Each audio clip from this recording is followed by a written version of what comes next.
Cette vidéo est en collaboration avec Charles du Pain sur la planche. Allez, sans plus tarder, l'interview des éditeurs. Qu'est-ce qui nous différencie? On a de meilleurs titres que les autres. on est généraliste, on n'est pas spécialisé dans un genre en particulier. On va aussi bien aller vers du shonen d'aventure que du seinen d'auteur plutôt indépendant qui va être sur du tranche de vie. Comme beaucoup d'éditeurs, on est un acheteur de licences et on a quand même un peu de création. On a aussi des choses qui viennent de Chine, de Corée, de Taïwan. L'idée de Yves Schlierf, le fondateur de Kana, c'était de commencer sur le shonen pour asseoir le catalogue et avoir des grosses locomotives pour nous permettre derrière d'explorer le reste de la production japonaise et asiatique. Voilà. Je comprends. Une concurrence plus acharnée qu'au début de Kana. Quand Kana s'est lancé, il n'y avait même pas 10 éditeurs sur le marché. Là où aujourd'hui on est plus d'une quarantaine. Justement de cette concurrence, on va essayer toujours d'avoir des choix pertinents, de proposer des titres qui plairont au public. Après, l'édition n'est pas une science exacte, sinon ce serait facile, on saurait quoi faire à chaque coup. On continue de fonctionner à la passion, au coup de cœur, et on va continuer aussi d'accompagner les auteurs sur la création. Une nouvelle génération d'auteurs qui est arrivée, qui ont grandi avec le manga et qui ont envie de raconter dans ce format-là. Donc c'est aussi notre rôle à nous en tant qu'éditeurs de les accompagner. Moi, un de mes derniers gros coups de cœur, ça a été Jun Mayuzuki avec Kowloon Generic Romance. De son inventivité au niveau du découpage est bluffante. Sa capacité à construire des personnages aussi bien masculins que féminins et à très bien percevoir la psychologie des uns et des autres, elle me bluffe. Oui, exactement. Bulle dans l'océan, c'est une société qui a 25 ans, qui gère 5 librairies spécialisées à l'île de la Réunion et qui depuis 13 ans s'est lancée dans l'édition. Et ces 3 dernières années, on a développé une branche manga.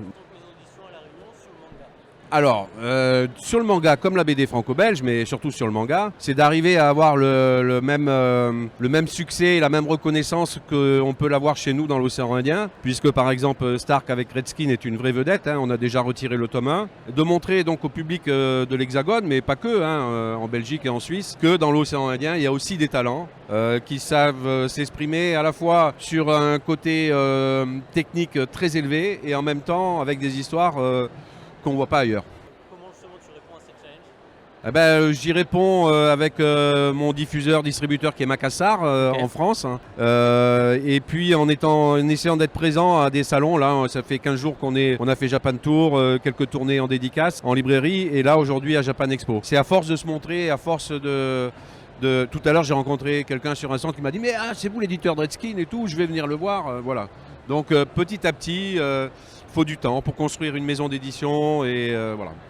J'aime pas dire ça parce qu'en fait j'aime tous mes auteurs et tous mes projets. Vous dites tout ça. Mais non, mais c'est vrai. Bon, c'est normal. Mais toi, à cœur. Stark reste quand même le chef de file, le leader. C'est le premier à avoir été publié par une maison d'édition réunionnaise, le premier mangaka réunionnais. Et donc ça reste voilà, c'est un peu le One Piece de la Réunion, quoi. Le manga est arrivé en France il y a un peu plus de 30 ans et il s'est développé petit à petit, donc toute une synergie, on le voit ici, enfin, je veux dire Japan Expo c'est hallucinant. Ouais. S'il y avait la même chose dans la BD franco-belge, ça serait, voilà, parce que la BD franco-belge perd un peu de terrain par rapport au manga. Ça montre bien que toutes ces générations successives se sont nourries et ont repris à leur façon des codes, mais en les rendant différents. Voilà, c'est ce qui est intéressant. On parlait un peu, qu'est-ce qui en fait sa spécificité? Hurricane, c'est l'histoire de 4 amis d'enfance qui ont voulu créer une société autour de leur passion. La passion, c'est tout simplement créer des œuvres, créer des histoires. Et Hurricane, sa spécificité, c'est de créer des histoires interconnectées, françaises. Et en même temps, d'éditer des titres classiques chinois ou coréens ou japonais. Il y a eu la Hurricane Box parce qu'on a vu les problématiques d'une jeune maison d'édition. On a voulu répondre avec la Hurricane Box.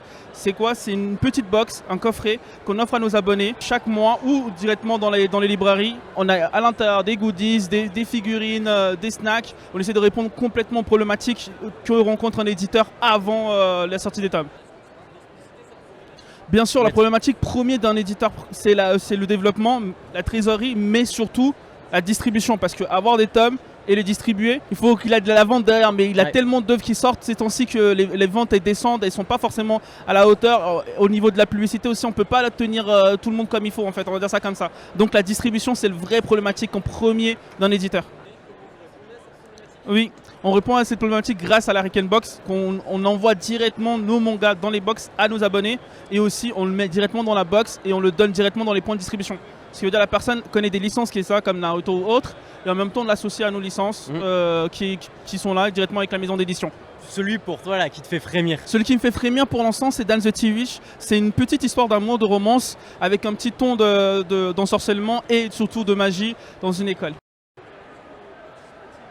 Parce qu'en fait, pour sortir nos mangas, on passe d'abord par des financements participatifs. Et donc, c'est les gens qui vont prendre des packs, qui vont nous soutenir et qui vont permettre de réaliser le manga derrière et de le sortir, quoi.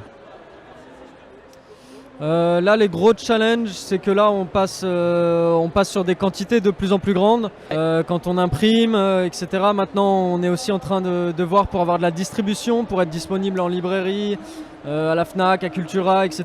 Donc ça, c'est...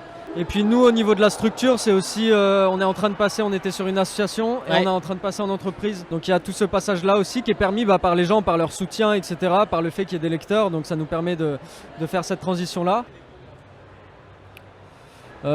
Déjà en s'entourant des bonnes personnes, des personnes qui sont motivées, qui veulent développer le projet, etc. Et puis après, bon, quand on parle d'entreprise, nous on a des structures qui nous suivent, donc qui vont nous aider pour ça. Mais voilà, on essaye de faire au jour le jour avec les problématiques qui arrivent et de trouver des solutions et des idées qui nous permettent d'avancer, quoi. De Keep on Dream.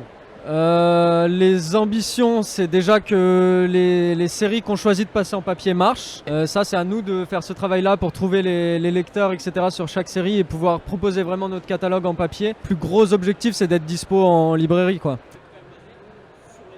C'est ça, nous, c'est les lecteurs avant tout. Et ce qu'on pourrait dire déjà, c'est qu'ils influencent la qualité même de l'objet très concrètement, puisque si nous, notre objectif financier il est dépassé sur les campagnes Ulule, ensuite, après, derrière, plus on dépasse, plus on atteint des paliers, plus nous, on va modifier directement la qualité d'impression et donc pouvoir ajouter, par exemple, sur Golden Voice, on a pu ajouter du vernis sélectif, des dorures, etc. On peut vraiment ajouter des trucs concrets et après, c'est la même qualité qu'ils ont derrière quand on retrouve le manga en librairie, quoi. Moi, je vais te faire une réponse joker. Je vais te dire que le meilleur manga du Keep On, c'est celui qui n'est pas encore fait. Parce que comme ça, on va beaucoup travailler pour que les prochains soient très très bons. Pour son petit côté original.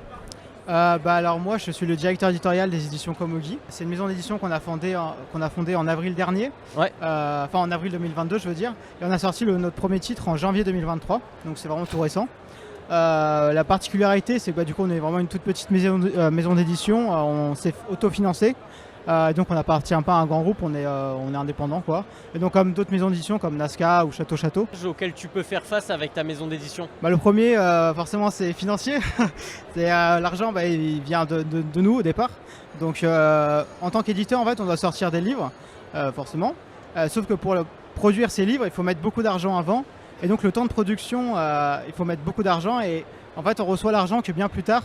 Et donc il faut réussir à gérer le temps entre la production et le moment où on reçoit l'argent.